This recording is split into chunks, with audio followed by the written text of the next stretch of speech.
So Rockstar have just increased the prices of the GTA Plus subscription. In this video we're going to talk about whether this has any bearing on GTA 6, the reasons why they might do this, and what this could mean going forwards for GTA Plus and of course GTA 6. Now I know for a lot of people they may not be interested in topics like this, but I do think it's very interesting as this is pretty much a gateway for us to have a look at Take-Two Interactive's mindset, plus what Rockstar might be aiming to do for future iterations of subscription models. And a huge thanks to Private Internet Access for sponsoring today's video, but more about them later on. GTA Plus subscription gets expensive ahead of Grand Theft Auto 6's release. Now this IGN India article is linked down below. For some reason I couldn't find the normal IGN article. It's listed on Google, but when you click through to it the page disappears. So we'll use this article for now. So if you're not as familiar with GTA Plus as some people are, this membership allows gamers to access a wide range of benefits in GTA Online, whilst also providing them with access to some of Rockstar Games' titles such as Red Dead Redemption, Grand Theft Auto the Trilogy, the Definitive Edition, and more games. And by the looks of things they may be introducing more games to this in the future. Rockstar Games offers GTA Plus to Xbox and PlayStation members, and the price is now increased by $2 a month, which is a 33% hike over what it was previously. Essentially, it used to be $6. Now, what's very interesting in the way that Rockstar do their pricing is they haven't offered tiered pricing. For example, paying per quarter, or paying for a 6-month, or paying for a 12-month subscription. It's literally a rolling month-on-month payment, which compared to some games developers of a similar size to Rockstar Games, is a very unusual way of doing things. Now, we know that microtransactions make up a huge source of revenue for Rockstar Games, and GTA Plus is part of that. But what I personally find quite interesting is that this will be a massive boost in stock price for Take-Two Interactive. Now, I'm not able to find anywhere where we get the exact numbers of people that are using GTA Plus, but we can assume it's a fair amount. Now, businesses like Rockstar Games will take any opportunity they can to increase their turnover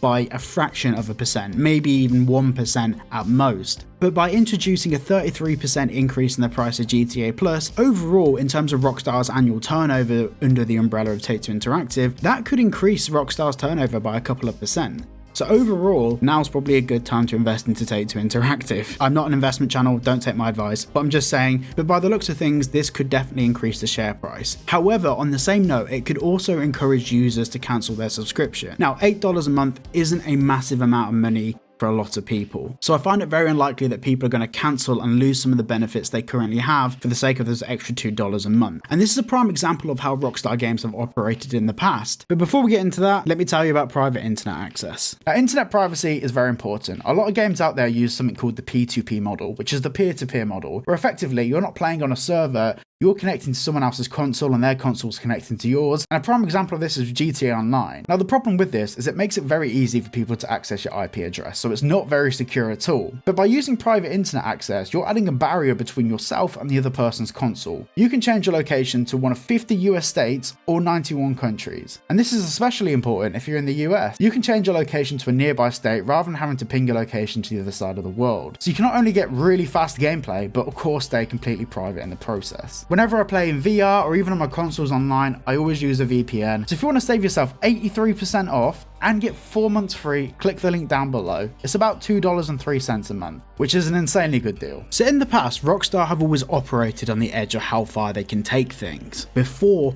people get too sick of either an increased cost or reduced functionality, etc. This is actually a prime example of how most corporations work. Similar things can be seen with X, formerly known as Twitter, Meta, Facebook, Instagram, all of their stuff. A lot of these services will push people to the point where ads are just annoying and pull back on it. And it's a similar sort of thing to what Rockstar Games are doing here. They're seeing how much they can get away with charging before they may have to pull back. Now, normally this isn't something that I, as a consumer, would have a problem with. The only reason that this causes a little bit of concern for me is that so far Rockstar haven't really published what additional value people are getting for those extra $2 a month. Is it just a standard price increase? As we know, the price has been the same since 2022. Is it just an inflation-related price increase? I mean, 33% is still pretty steep, but what are they going to give users for that extra value? Now, this ties into GTA 6. Obviously, in previous videos, I've spoken about how potentially there could be an integration with Spotify into the game. There could be ways that they have an app that we share social media content from, like an exclusive Rockstar Games app. As we know, social media appears to be a huge part of GTA 6 from what we've seen from the first trailer. Now, in terms of exactly what this means, we don't have anything to pinpoint, but a subscription model for GTA 6 is a very interesting point to start off with, because GTA Plus has the potential to have endless scope in the ways that it can be utilized by Rockstar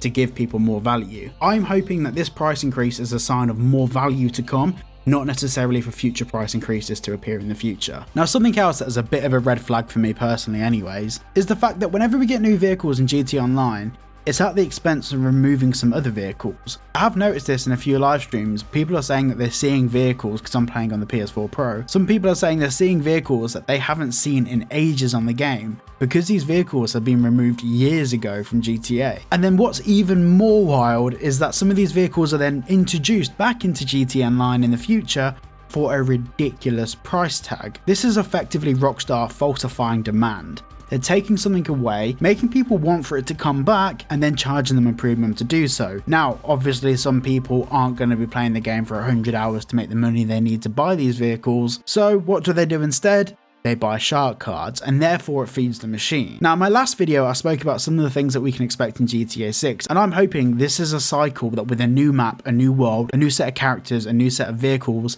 and some new implementation, hopefully they can move away from this business model of removing things and charging people to add it back in. It would be nice if things like GTA Plus or microtransactions can be utilized in the game for the extent of giving people more value, not value that they should have had upon the game's release. From a profit perspective, I can't fault Rockstar. Clearly it's worked and clearly people are paying for it, but that doesn't necessarily mean it's the right thing to do. Now, I'm very keen to hear what all of your thoughts are on this, so drop a comment down below and let me know what you think. Thank you all for watching today's video, and a massive thank you to Private Internet Access for sponsoring, and I will see you all in the next one.